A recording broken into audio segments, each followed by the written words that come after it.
سورۃ یاسین کی آیت نمبر 41 ہے۔ الحمدللہ وکفی وسلام علی عبادہ الذین اصطفی خصوصا علی سید الرسل وخاتم الانبیاء وعلی آلہ واصحابہ الاتقیاء اما بعد فاعوذ باللہ من الشیطان الرجیم بسم اللہ الرحمن الرحیم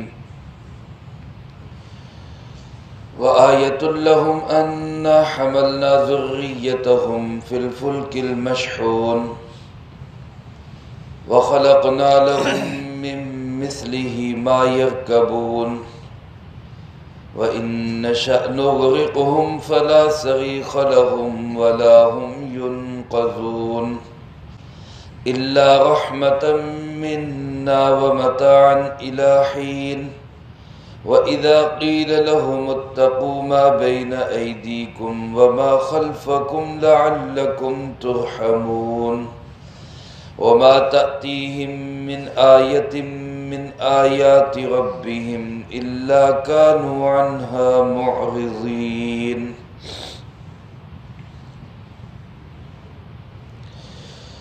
وآیۃ لہم، اور ان لوگوں کے لیے ایک بہت بڑی نشانی ہے، انا حملنا ذریتہم، کہ ہم نے سوار کیا ان کی نسلوں کو فی الفلک المشحون، بھری ہوئی کشتی میں،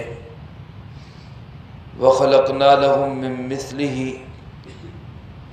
اور ہم نے پیدا کیا ان کے لیے کشتی جیسی بہت ساری چیزوں کو، ما یرکبون، جس میں یہ لوگ سوار ہوتے ہیں، وَإِن نَّشَأْ نُغْرِقْهُمْ، اور اگر ہم چاہیں تو ہم ان کو ڈبو دیں، فلا صریخ لہم، پس نہ ان کے لیے کوئی فریاد ہو، ولا ہم ینقذون، اور نہ ہی یہ بچائے جائیں، الا رحمۃ منا، مگر ہماری طرف سے رحمت ہے، ومتاعا الی حین، اور ایک وقت تک کے لیے مہلت ہے، وَإِذَا قِيلَ لَهُمْ، اور جب ان لوگوں سے کہا جاتا ہے اتقوا ما بین ایدیکم وما خلفکم، ڈرو اس سے جو تمہارے سامنے ہے اور جو تمہارے پیچھے ہے، لعلکم ترحمون، تاکہ تم پہ رحم کیا جائے، وما تأتیہم من آیۃ من آیات ربہم، اور جب بھی آئی کوئی بھی نشانی ان کی طرف ان کے پروردگار کی جانب سے، الا کانوا عنہا معرضین، مگر یہ لوگ اس سے پہلو تہی کرتے رہے۔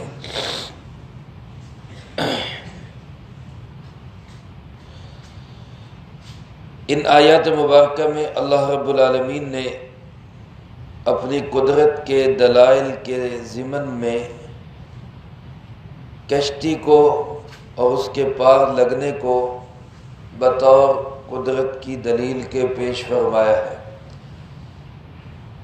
اللہ پاک ارشاد فرماتے آیۃ لہم، ان کے لیے بہت بڑی نشانی ہے، انا حملنا ذریتہم، کہ ہم نے ان کی نسل کو سوار کیا فی الفلک المشحون، بھری ہوئی کشتی میں۔ اس بھری ہوئی کشتی سے مراد کیا ہے اور نسل سے مراد کون لوگ ہیں؟ مفسرین کرام رحمہم اللہ فرماتے ہیں کہ بھری ہوئی کشتی سے مراد وہ کشتی ہے جس میں حضرت نوح علیہ السلام نے اپنے ساتھیوں کو، اپنے ماننے والوں کو، ایمان والوں کو سوار کیا تھا۔ اس کشتی میں اللہ پاک نے فرمایا کہ میں نے ان کی نسل کو بھی سوار کیا۔ نسل کن کی مراد ہے اور نسل سے کون لوگ مراد ہیں؟ علماء فرماتے کہ اس کے اول مخاطب چونکہ مشرکین عرب ہیں، تو اللہ پاک نے انہی مشرکین عرب کو کہا دیکھو اگر نوح علیہ السلام کے زمانے میں ہم تمہاری نسلوں کو کشتی میں سوار نہ کرتے تو آج تمہارا نام و نشان بھی نہ ہوتا۔ میرے دوستو، جب نوح علیہ السلام کے زمانے میں طوفان آیا تو جتنے انسان تھے وہ سب وہی بچے جو نوح علیہ السلام کی کشتی میں تھے، وہ 80 یا 82 افراد۔ باقی سب کے سب دنیا میں جتنی بھی آبادی تھی اللہ نے سب ڈبو کے ختم کر دی۔ اور نوح علیہ السلام کے بعد پھر جو اگلی نسل چلی ہے وہ ساری کی ساری حضرت نوح علیہ السلام کی اولاد سے چلی، اس لیے ان کو آدم ثانی بھی کہا جاتا ہے۔ تو اللہ پاک فرماتے اگر اس وقت اے عرب کے لوگوں جو آج بڑے فن خوان بنے پھرتے ہو، میرے نبی کا مقابلہ کرتے ہو، میرے دین کا مقابلہ کرتے ہو، اگر ہم تمہاری نسلوں کو کشتی میں سوار ہونے کا موقع نہ دیتے تو بتاؤ تمہارا کہیں نام و نشان بھی ہوتا۔ اور یہی سبق، یہی بات آج کی انسانیت کو بھی ہے، آج ان لوگوں کے لیے بھی ہے جو آج دین کا، اللہ کے نبی صلی اللہ علیہ وسلم کا مقابلہ کر رہے ہیں اور اپنے آپ کو پتہ نہیں کیا سمجھتے، ہم کیا ہیں، ہم یہ ہیں، ہم وہ ہیں۔ اللہ پاک آج ان کو بھی مخاطب کر کے کہہ رہا ہے کہ اگر اس کشتی نوح کے اندر ہم تمہاری نسلوں کو سوار نہ کرتے تو آج تمہارا نام و نشان بھی مٹ جاتا۔ اس نسل سے مراد ہم سب انسان ہیں، کیونکہ ہم آنے والی نسلیں ہیں۔ ہمارے آباء و اجداد اس کشتی میں سوار تھے تو اسی لیے آج ہم موجود ہیں، اگر وہ نہ ہوتے تو آج ہم بھی نہ ہوتے۔ اس لیے بعض حضرات نے ذریت کا معنی یہاں پہ نسل نہیں کیا بلکہ آباء و اجداد کیا ہے۔ ہم نے ان کے آباء و اجداد کو سوار کیا اس بھری ہوئی کشتی میں۔ اور اللہ پاک فرماتے یہ کشتی ہم نے نہیں بنائی نقل و حمل کے لیے، ایک جگہ سے دوسری جگہ جانے کے لیے مختلف قسم کی سواریاں ہم نے تیار کی۔ وَخَلَقْنَا لَهُمْ، ہم نے ان انسانوں کے لیے پیدا کی ہیں مِن مِثْلِهِ، کشتی جیسی، کشتی کی مثل، بہت ساری چیزیں ما یرکبون جس پہ یہ سوار ہوتے ہیں۔ اب وہ کشتی بھی ہے، وہ چھوٹے بحری جہاز بھی ہیں، وہ بڑے سٹیمر بھی ہیں، اور بڑی بڑی اس میں جو ہے وہ آبدوزیں، یعنی دنیا جہان میں جتنی سواریاں بنی ہیں یا بن رہی ہیں، اس ایک لفظ میں اللہ نے ساری سواریوں کا تذکرہ کر دیا۔ اللہ پاک نے فرمایا ہم نے ان کے لیے کشتی کے علاوہ کشتی جیسی اور بہت ساری چیزیں تیار کی ہیں جس پہ یہ سوار ہوتے ہیں۔ اور دوسری جگہ 14ویں پارے میں اللہ پاک نے 3 سواریوں کا ذکر کیا، والخیل والبغال والحمیر، گھوڑے، خچر اور گدھے، لترکبوها وزینہ، تاکہ تم ان پہ سوار ہو، اور یہ تمہاری خوبصورتی بھی ہے، زینت بھی ہے، تمہارے لیے ایک بہت بڑا ایک دنیا کے اندر مقام ہوتا ہے کہ سواری پہ بیٹھ کے آئے۔ اور آگے اللہ پاک نے فرمایا وَيَخْلُقُ مَا لَا تَعْلَمُونَ، اللہ وہ چیزیں پیدا کرتا رہے گا جن کو تم جانتے بھی نہیں۔ کسی نے حضرت مولانا موسیٰ خان صاحب رحمۃ اللہ علیہ سے پوچھا حضرت سائیکل کا ذکر بھی ہے قرآن کریم میں؟ تو حضرت نے فرمایا کہ اسی جملے کے اندر اللہ نے سائیکل کا ذکر بھی کر دیا، وَيَخْلُقُ مَا لَا تَعْلَمُونَ، اللہ وہ چیزیں پیدا کرے گا جن کو تم جانتے بھی نہیں۔ یہ اس وقت صحابہ کو کہا، صحابہ کو اب کیا پتہ کار کیا ہوتی ہے، موٹر سائیکل کیا ہوتی ہے، سائیکل کیا ہوتی ہے، اور بڑی بڑی گاڑیاں جو آج ایجاد ہو گئی، پہلے زمانے کے لوگوں کو ان کا کیا پتہ، اور آگے کیا کیا پیدا ہوگا وہ ہم نہیں جانتے۔ ہمیں کیا پتہ آگے کیسی کیسی گاڑیاں آنے والی ہیں، کیسے کیسے سکوٹر آنے والے، موٹر سائیکل آنے والے، سائیکل آنے والے، نئی سے نئی چیزیں پیدا ہو رہی ہیں۔ یہ اگر انسان کہے میں پیدا کر رہا ہوں تو تجھے پیدا کرنے کی عقل کس نے دی؟ اصل میں پیدا کرنے والا ہر چیز کو کون ہے؟ اللہ ہی ہے۔ تو اللہ پاک فرماتے ہیں ہم نے کشتیاں بھی دی، کشتیوں جیسی اور چیزیں بھی دی جن پہ یہ سوار ہوتے ہیں۔ پھر ان کو پار کون لگاتا ہے؟ کشتی ہو، بحری جہاز ہو، آبدوز ہو، سٹیمر ہو، بڑے سے بڑا بحری بیڑا ہو، ان سب کو ایک ملک سے دوسرے ملک تک، ایک ساحل سے دوسرے ساحل تک کون پہنچاتا ہے؟ اللہ پہنچاتا ہے۔ اللہ پاک فرماتے ہیں وَإِن نَشَأْ نُغْرِقْهُمْ، اگر ہم چاہیں تو ہم ان کو غرق کر دیں، ہم ان کو ڈبو دیں۔ عرب کے لوگ بے شک وہ مشرک تھے، بتوں کی پوجا کرتے تھے، لیکن جب کشتیوں میں سوار ہوتے اور کشتیاں بھمر میں پھنس جاتی، کسی طوفان کے گھیرے میں آ جاتی، تو پھر اس وقت وہ بھی یہ کہا کرتے تھے کہ اب بچانے والا صرف کون ہے؟ اللہ ہے۔ اب بچانے والا صرف کون ہے؟ بولو زور سے، اب بچانے والا صرف کون ہے؟ اللہ۔ یہ عرب کے مشرکوں کا عقیدہ ہوتا۔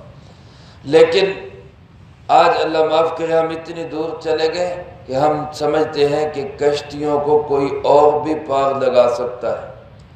کبھی کسی کو کہتے میری کشتی پار لگا دینا، کبھی کسی کو کہتے۔ میرے محترم دوستو یاد رکھیں، کشتیوں کو پار لگانے والا صرف کون ہے؟ اللہ ہے۔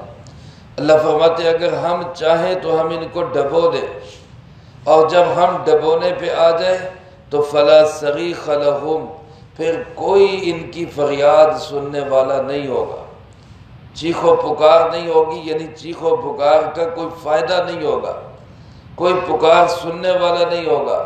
اللہ کسی کو ڈبونا چاہے، ساری دنیا مل کے زور لگا لے کہ یہ نہ ڈوبے، تو بتاؤ وہ ڈوبے گا کہ بچے گا؟ وہ ڈوب جائے گا۔ اللہ کی چاہت پوری ہوگی، اللہ کا حکم پورا ہوگا۔ سمندر سارے کس کے ہیں؟ اللہ کے۔ اور کشتیاں ساری کس کی ہیں؟ اللہ رب العالمین کی۔ ہوائیں بھی ساری کس کی ہیں؟ اللہ پاک کی۔ طوفان بھی سارے کس کے ہیں؟ اللہ پاک کے ہیں۔ پانیوں پہ بھی کنٹرول اور قبضہ صرف اور صرف کس کا ہے؟ اللہ رب العالمین کا۔ اللہ فرماتے ہیں اگر ہم ڈبونا چاہیں تو کوئی فریاد سننے والا نہ ملے، وَلَا هُمْ يُنْقَذُونَ، نہ ہی ان کو کوئی بچایا جائے، کوئی بچانے والا نہیں آئے گا۔ آج دنیا کے اندر 70% نقل و حمل جو ہے مال کی، بالخصوص ایک شہر سے ایک دوسرے شہر میں، ایک ملک سے دوسرے ملک میں جو تجارتی نقل و حمل ہوتی ہے وہ سب کی سب بحری جہازوں کے ذریعے ہوتی ہے، پانیوں کے ذریعے ہوتی ہے، اور بڑی اہمیت حاصل ہوتی ہے بندرگاہوں کو۔ جس ملک کو بندرگاہیں ملی ہو اس ملک کی بڑی اہمیت ہوتی ہے۔ ہمارے ملک کو، وطن عزیز کو اللہ پاک نے 2 بندرگاہیں عطا فرمائی۔ اللہ کرے اللہ ہمیں اس کو صحیح استعمال کرنے والے حکمران بھی اللہ نصیب فرما، تاکہ ہم ان کا صحیح فائدہ اٹھا سکیں۔ تو بہت بڑا اللہ کا یہ انعام ہے، لیکن اللہ فرماتے کہ یہ تمام تر نقل و حمل جو کامیابی کے ساتھ ایک شہر سے دوسرے شہر، ایک ملک سے دوسرے ملک میں ہوگی، یہ کس کے حکم سے ہوگی؟ اللہ کے حکم سے ہوگی۔ اللہ فرماتے اِلَّا رَحْمَةً مِنَّا، جو ہم کشتیوں کو پار لگا دیتے ہیں یہ ہماری رحمت سے ہوتا ہے، ہماری رحمت سے ہوتا ہے، ہم کرتے ہیں یہ۔ اور یہ ہم کیوں کرتے ہیں؟ حالانکہ بہت سارے لوگ اللہ کے نافرمان ہیں، اللہ کو نہیں مانتے، انکار کرتے ہیں، جہازوں میں بیٹھ کے نافرمانیاں کرتے ہیں، کشتیوں میں بیٹھ کے اللہ کے حکموں کو توڑتے ہیں۔ اللہ فرماتے ہم پھر بھی پار لگا دیتے ہیں، کیوں کہ وَمَتَاعًا إِلَىٰ حِينٍ، ایک وقت تک کے لیے ہم ان کو مہلت دے دیتے، ان کو ڈھیل دے دیتے، جاؤ کر لو کیا کرنا ہے تو، اور توبہ کا موقع دے دیتے ہیں کہ شاید یہ لوگ پلٹ آئے، شاید یہ لوگ واپس آ جائیں۔ آگے اللہ پاک نے 2 مکالمے ذکر کیے ہیں، ایک کا ذکر آج ہوگا، ایک کا ذکر کل ہوگا۔ عربوں کے ساتھ یہ مکالمے ہوتے ہیں، مخالفین کے ساتھ، دشمنوں کے ساتھ یہ مکالمے ہوتے ہیں۔ اللہ پاک فرماتے وَإِذَا قِيلَ لَهُمْ، جب ان مخالفین کو کہا جاتا ہے اتقوا ما بین ایدیکم وما خلفکم، ڈرو ان حالات سے جو تمہارے سامنے ہے اور جو تمہارے پیچھے۔ سامنے سے مراد یعنی دنیا میں اللہ کی پکڑ آ جائے، اور پیچھے سے مراد موت کے بعد اللہ کی پکڑ آ جائے۔ تو جب ان سے یہ کہا جاتا ہے کہ دنیا میں آنے والی پکڑ سے بھی ڈرو اور مرنے کے بعد آنے والی پکڑ سے بھی ڈرو، بچ جاؤ، لعلکم ترحمون، تم ڈر جاؤ تاکہ اللہ تم پہ رحم کر دے، تمہارے اوپر رحم کیا جائے۔ تو ان کا جواب کیا ہوتا ہے؟ اگلی آیت میں اللہ پاک نے بتایا کہ جب بھی ان کو ایسا کوئی پیغام دیا گیا تو انہوں نے منہ موڑ لیا، انہوں نے اگنور کر دیا، نظر انداز کر دیا، اپنا پہلو بچا گئے کہ ہمیں اس کی کوئی ضرورت نہیں۔ اللہ پاک فرماتے ہیں حتیٰ کہ ہم نے پیغام دے کے پھر ان کو نشانیاں دی۔ کتنی نشانیاں اللہ پاک نے یہاں بیان کر دی، سورج چاند کو، رات دن کو، کشتیوں کو، خود انسان کی اپنے نفس کو، کتنی نشانیاں یہاں بیان کر دی۔ اللہ پاک فرماتے وَمَا تَأْتِيهِم مِّنْ آیَةٍ مِّنْ آیَاتِ رَبِّهِمْ، جب بھی ان کے پاس کوئی نشانی بھی آئی ان کے رب کی نشانیوں میں سے، ان کے پالنے والے کی طرف سے نشانی آئی، جس نے ان کی تربیت کی، جس نے ان کو پالا، جس نے ان کی ساری ضرورتوں کا خیال رکھا۔ رب کس کو کہتے ہیں؟ جو بندے کی ساری ضرورتوں کا خیال رکھے۔ ہماری ساری ضرورتوں کا خیال کون رکھتا ہے؟ ہم شکم مادر میں ہوتے ہیں، وہاں بھی ہماری ضرورتوں کو پورا کرتا ہے۔ ہم دنیا کے پیٹ میں آتے ہیں، ماں کی گود میں آتے ہیں، وہاں بھی ہماری ضرورتوں کو پورا کرتا ہے۔ ہم بڑے ہوتے ہیں تب بھی ہماری ضرورتوں کو پورا کرنے والا کون ہوتا ہے؟ اللہ ہوتا ہے۔ ساری دنیا کی تمام انسانوں اور جانوروں کی سب ضرورتوں کو پورا کرنے والا رب کون ہے؟ اللہ۔ اللہ فرماتے ہیں ہم جب بھی ان کو کوئی نشانی دیتے ہیں، کوئی معجزہ، کوئی دلیل، کوئی حق کی بات ان کے سامنے آتی ہے تو ان کا رویہ کیا ہوتا ہے؟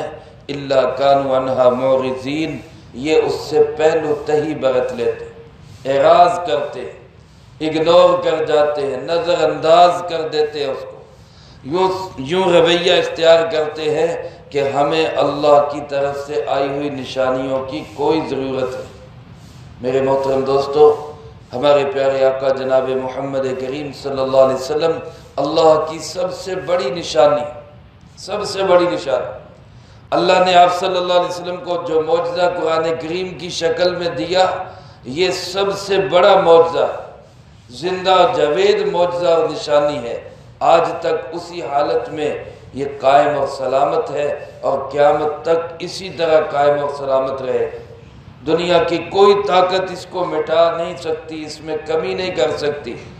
اتنی بڑی نشانی آج ہمارے پاس موجود ہے۔ اللہ کا یہ قرآن ہمارے گھروں پہ آ کے دستک دیتا ہے، لیکن ہم اس کو کیا کہتے ہیں؟ چل چل، ہمیں تیری کوئی ضرورت نہیں۔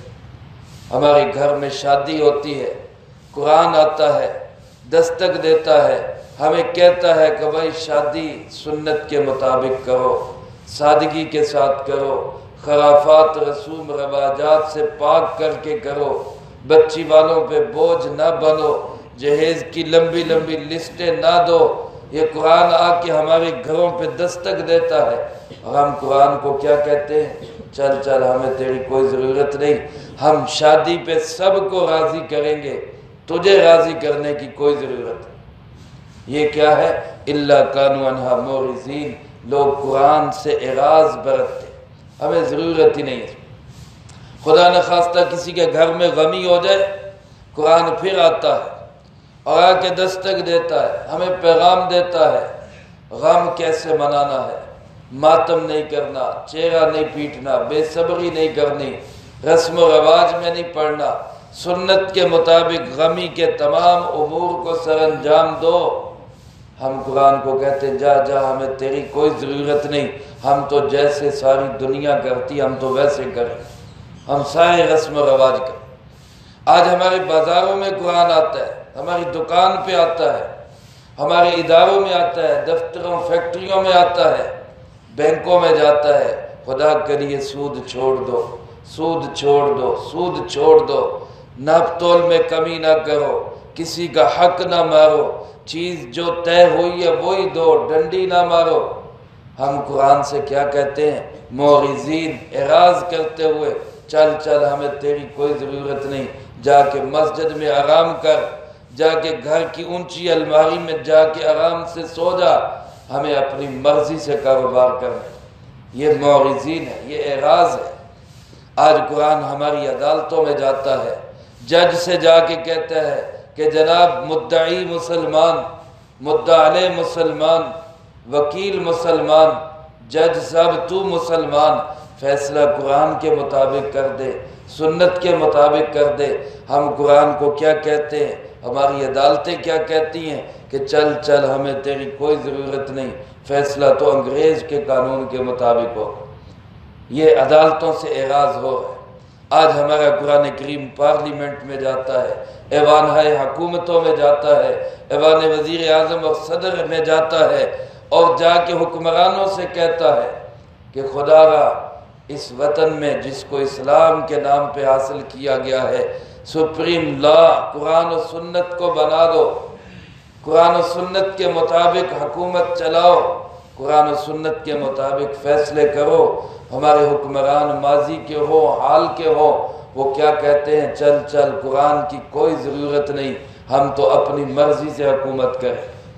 میرے محترم دوستو، گھر سے لے کر بازار تک، مسجد سے لے کر ایوان حکومت تک، ہر جگہ تو ہم نے قرآن کو بے دخل کیا ہوا ہے، اعراض کیا ہوا ہے، نظر انداز کیا ہوا ہے، اگنور کیا ہوا ہے۔ پھر اس کے بعد کہتے ہیں اللہ کی مدد ایسے آئے جیسے صحابہ کے ساتھ آئی تھی، ایسے ہی آ جائے گی۔ صحابہ کو اللہ کی مدد و نصرت جو حاصل ہوئی، وہ زندگی کے ایک ایک لمحے میں قرآن کو انہوں نے اپنی زندگی کا حصہ بنایا۔ علامہ اقبال رحمۃ اللہ علیہ اسی بات کو یوں فرماتے ہیں کہ وہ معزز تھے زمانے میں مسلمان ہو کر، صحابہ کے متعلق فرماتے ہیں وہ معزز تھے زمانے میں مسلمان ہو کر، اور ہم خوار ہوئے تارک قرآن ہو کر۔ قرآن کو چھوڑنے والے بن گئے، تارک، قرآن کو چھوڑ دیا، ترک کر دیا، ہم دنیا میں ذلیل و رسوا ہو گئے۔ میرے محترم دوستو، اللہ آج ہمارے دلوں پہ دستک دیتا ہے، آؤ تمہارے رب کی آیتیں تمہارے سامنے آ گئی، نظر انداز نہ کرو، پہلو تہی نہ کرو، اس کو پیچھے نہ ہٹاؤ، اس کو سامنے رکھ کے چلو تاکہ تمہارے اوپر رحم کیا جائے، اس سے ہمارے اوپر رحم ہوگا۔ آج اگر ہمارے حالات بدلیں گے تو اسی صورت میں بدلیں گے کہ ہم قرآن و سنت کے مطابق اپنی زندگی بنائیں۔ ایک شخص بھی یہ طے کرے، ایک قوم بھی یہ طے کرے، ہم من حیث الفرد بھی من حیث القوم بھی یہ طے کر لے کہ ہم نے اپنی زندگیاں قرآن و سنت کے مطابق بنانی ہے۔ دیکھو آج ہم طے کریں، کل اللہ ہمارے حالات کیسے بدلے گا۔ اللہ مجھے آپ کو سب کو اس کی توفیق نصیب فرمائے، جو کہا سنا اس کو زندگی میں لا کے دوسروں تک پہنچانے کی توفیق عطا فرمائے۔ اللہم انت السلام و منک السلام، تبارک ربنا و تعالیت یا ذی الجلال والاکرام۔ اللہم اعنا علی ذکرک و شکرک و حسن عبادتک۔ اللہم احسن عاقبتنا فی الامور کلها واجرنا من خزی الدنیا وعذاب الآخرہ۔ اللہم باقیتا کباقیت الولید، اللہم استر عوراتنا وآمن روعاتنا۔ اللہم انا نجعلک فی نحورہم ونعوذ بک من شرورہم۔ اللہم اکفنا بحلالک عن حرامک واغننا بفضلک عمن سواک۔ اللہم اکفنا کل مہم من حیث شئت ومن این شئت، رب اغفر وارحم وانت خیر الراحمین۔ ربنا تقبل منا انك انت السميع العليم وتب علينا انك انت التواب الرحيم، وصلى الله على النبي الكريم وعلى آله واصحابه اجمعين برحمتك يا ارحم الراحمين۔